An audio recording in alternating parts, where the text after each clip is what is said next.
everybody, it's Kayse again from KayseMorris.com. Thanks for joining me. As the title says, I'm about to give you my top 10 Google's. Let's sketch that out. Whoops. Hey guys, it's Kayse from KayseMorris.com. Thanks for joining me again. If you read the title up there, maybe it's up here, then you already know what this video is about, but here are my top 10 websites for you to use in your classroom this year.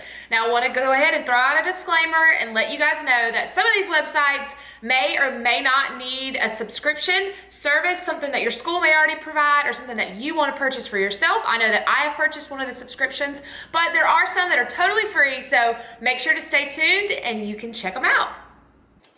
That sounded stupid. So stay tuned and find out what my top 10 favorite websites are. You know, I had a request for me to bring back my voices, so I'm just gonna go ahead and say I'm feeling it this video. You're welcome. And if you don't like them, because I have very mixed emotions about them, then you know what? It's okay, get over it. They won't be in every video. All right, I have my cheat sheet right here. So let's get started.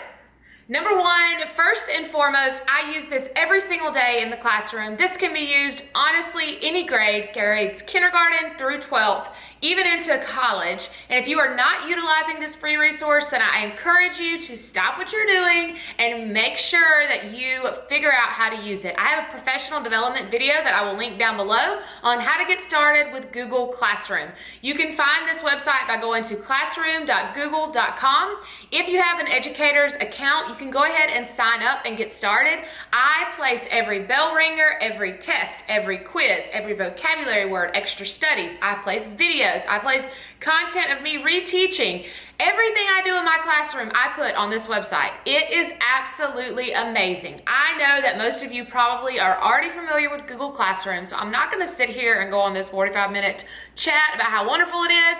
However, if you're not utilizing it, you need to. My students know the first thing they do when they come in my classroom is they check for their bell ringer, which is usually fun. I swear I'm not that boring. We are one-to-one in my classroom, which is absolutely wonderful. If you're not familiar with that term, that just means that we have one student and one computer. We are one-to-one. Each student has their own computer, which has been such a blessing teaching 8th grade. I don't know how I ever survived without it. And we are a Title I school district.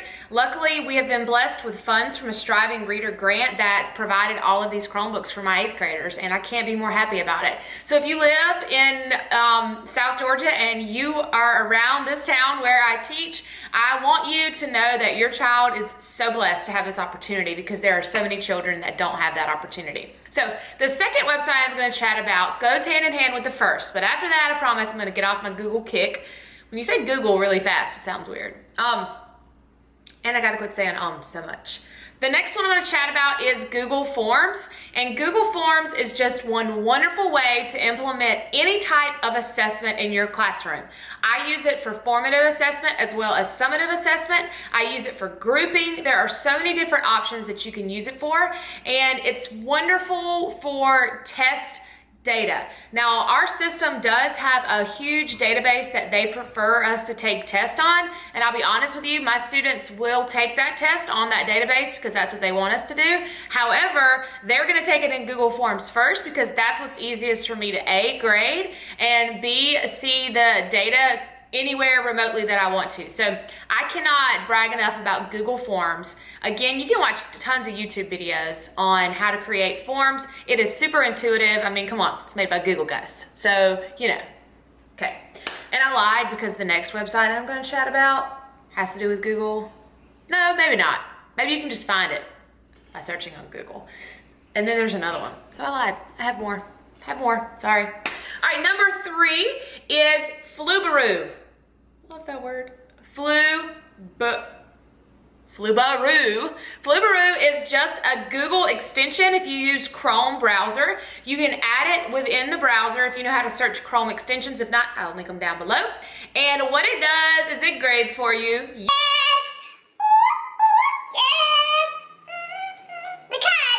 Real. We ain't got time to grade like we used to. Now, when you teach 8th grade English, of course, there's going to be some things that you have to grade as far as short answers are concerned, as far as essays, all that stuff. But all the other stuff that's multiple choice, that's true, false, that's fill in the blank, Flubaroo will grade it for you. And in addition to that, it will also send an email out to all the students that lets them know what they made on the test. Thank you. Gone are the days of students harassing you about their grades.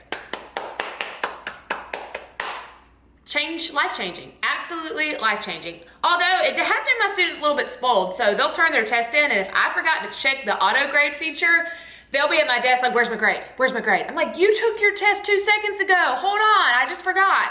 Or there was a short answer I have to grade. Give me a few days so I can grade it. So it has made my kids super spoiled, but it's great. And you know what that aha moment for me was when I was in parent-teacher conference with a parent, and they were saying that they had never seen any grades and that the student had said that I never graded anything, and I was like, no. Hold on just a second. So got my computer and I pulled up Flubaroo and I said, here you go. These are all the emails that have been sent to your child with all of their grades. And here you can see where they opened all of them. Winning. Oh, I love when a teacher wins. It just makes you feel so good. And of course, the parent was like, shut your mouth. Shut your mouth. All right, the next one is probably, even though it wasn't, like, these are not in my ranking order. These are just 10 that I use. The next one, I remember the day I discovered this website, and I remember how excited I was. So if you can only imagine, I teach 8th grade, and some people might think that 8th graders think this website is stupid, and they absolutely do not. 8th graders think this website is amazing, just like my kindergartner and 1st grader do at home, and it is called Flocabulary. I purchased Flocabulary for myself in my classroom independently for like $100 a couple years ago. And then I convinced my school district to purchase it for all the teachers because it's absolutely amazing. And if it wasn't for copyright, I would so be rapping some of those songs right now. What Flocabulary is it takes concepts from science, social studies, English, math, anything you can think of, basically, and they have hired rappers, professional musicians to come in and to create rap songs that are amazingly accurate and super engaging. If you have anything that you find difficult to teach, I encourage you to play it in Flocabulary. Not only do they have songs that you can listen to, they also have lesson plans, they have quizzes, they have vocabulary. It is absolutely amazing. I'm not even gonna lie, I tried to work there. I put in applications. So Flubaroo, if you're watching this, no, I'm sorry. So Flocabulary, if you're watching this, I'm just saying. I mean, I probably couldn't be a rapper. I mean, I could try. You know, you never know. I do have some serious rap skills, but if you need me just for content, you know, kind of fun, exciting. All right, the next one that I think a lot of teachers are probably familiar with, my school does purchase a license for this website, and it's Brainpop. Brainpop is wonderful, just like Flocabulary, when it comes to engaging videos for students. And although my students pretend sometimes they don't like Moby, they love Moby. Moby is just a robot, It's just a robot that is featured in their videos. Very informative videos, super quick. You can use them for activators. You can use them for independent, flexible grouping, all that kind of stuff. So if you're not utilizing Brainpop, I mean, what planet have you been on for the last 10 years? I'm just kidding. Don't get offended. The next one that, if you're not, number 6 is Teachers Pay Teachers. I am a seller on Teachers Pay Teachers, but I also am a very active buyer. And I believe in the teachers on Teachers Pay Teachers. I know that sometimes it takes, you know, an army to teach students. And why reinvent the wheel? If something or someone has already created it and it's really amazing, why not just buy it? So I believe in supporting teacher entrepreneurs, and I believe in pulling in their stuff into my classroom. One product that I use every single day, and I swear by it, and it's kind of like my holy grail, and I don't really want people to know that I use it, but it's from Got to Teach, and it's like bell ringers, but their practice is 5 questions every day when the kids walk in. For me, it's really just a time for students to come in and get started on something. I don't really call it my activator because definitely does not activate the lesson, but students walk in and they have their piece of paper, they sit down, there's 4 questions, 5 questions per day, Monday, Tuesday, Wednesday, Thursday. On Friday, we grade, we go over them every single day, and then on Friday, we switch papers and we kind of chat, we have like an open conversation about everything. It is a super free, easy 100 for my students.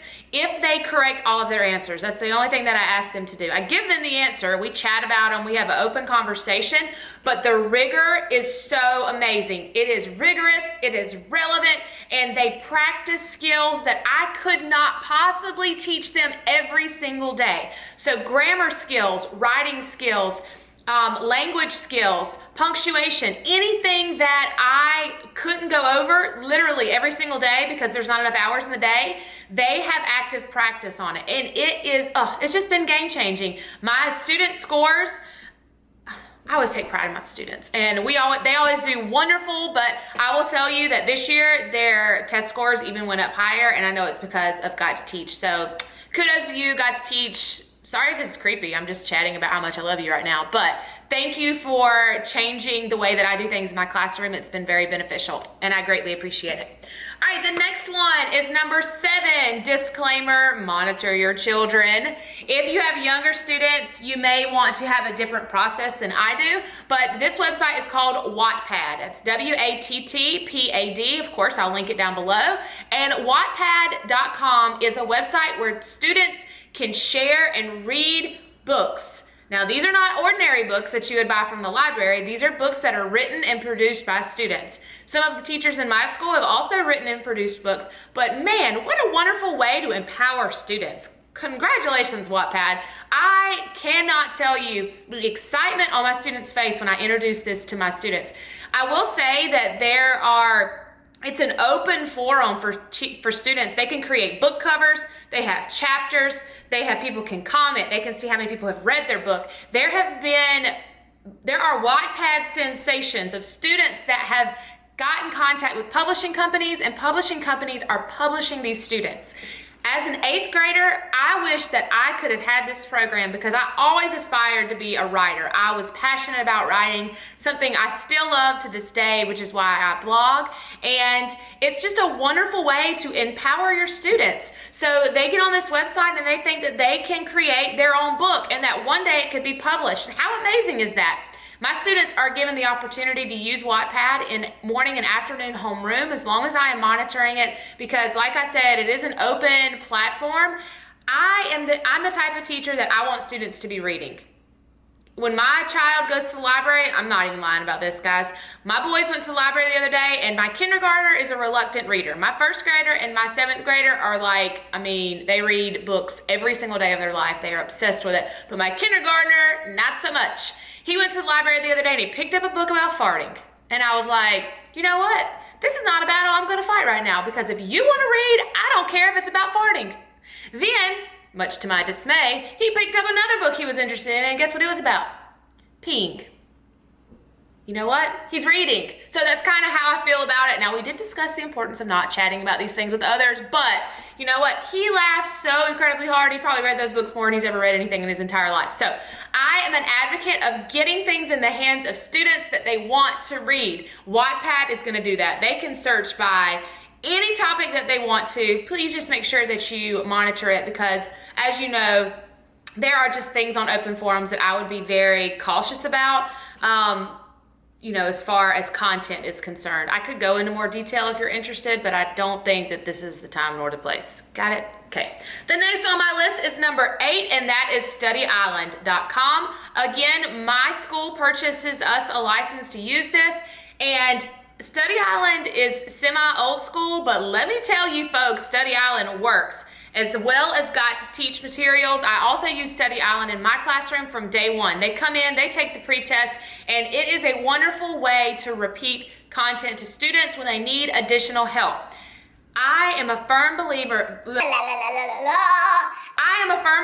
that every student can learn. I know that without a shadow of a doubt, and that although it takes students different paces to learn, I know that with the help of Study Island, I can help a student soar to amazing heights in a way that I could not do independently by myself as a teacher, because the main reason for this is I teach 125 students. It's amazing to think that I could have all the time in the day to spend with each student, but reality is I get 55 minutes a day with the students that I see, and I cannot teach all the content that I need to teach, or I'll take that back. I do teach all the content I need to teach, but I cannot teach it in the repetition and the practice mode that Study Island provides for me. So if you're not utilizing Study Island as a way to reteach content and a way to help you in your teaching as an aid, I encourage you to do that, because another game changer for me has been Study Island. So thank you, Study Island. I love you. Number 9 is a newer website to me. You do not have to have, I don't think, a school website, but our school purchased it just for the math department, and my students loved it so much that they're thinking about purchasing it for the ELA department as well. And it is called IXL.com. And IXL is just another website very similar to Study Island that helps students practice and reiterate learning. Wonderful website. I will tell you, I love that it is broken down by standards. Study Island is broken down by key content words, those hot words. But IXL is broken down by standard, which can be a bit confusing for students, but if I can place the standard on the board on things you need to be working on at home or put it in Google Classroom, it's wonderful. But I will say the rigor is better on Study Island than it is on IXL, and that's after using it for an entire year. That's my opinion, but I mean, it's my opinion, but it's kind of, I mean, I don't know. I was gonna say it was like a fact, but I promise Study Island's more rigorous. If you're into rigor like I am, it's important. All right, and last but not least, of course I teach English. This would be wonderful in any classroom, maybe not math, but I'm not a math person, so I don't know, is Google Earth. If you do not have that app downloaded on your computer, I encourage you to. We are here to make real world connections with students. That is our job. We are here to teach students what things are like in the real world. And when students have a real world connection, boom, that's when you see that light bulb go off and they are connected. I live for real world connections in my classroom, and Google Earth provides that to the nth degree. If we're reading a story and it's, for example, we read the book Endangered and it's set in the African jungle. My students don't know about Africa. They don't understand where things are in the grand scheme of things outside of Georgia. So when I can take us from Georgia all the way across the ocean to Africa, and we can dig down into these different places, it's amazing. So Google Earth is a must. There are so many features that I could go on and on about. I may do a separate video if you're interested just on Google Earth. It's not just a let's go from Georgia to Africa. You can drill down into these cities. You can see these cities, as I know that a lot of you are familiar with Street View that Google now offers. And you know what? It's amazing. I have students that are like, hey, Miss Morris, I want to see where so-and-so is in this county, and I'll pull it up and we'll look at it together. I encourage you to make a community and a family with your students, and I promise you'll see learning soar to new heights. Thank you for watching today. This video is a little bit longer than I had anticipated, but I'm always eager to chat tech with you. I have a master's degree in IT, so I promise that a lot of these websites that I use are tried and true. Thanks for watching, and I hope to see you guys tomorrow. If that's possible, then we are on a roll. Make sure to subscribe, and I'll chat with you soon. Bye.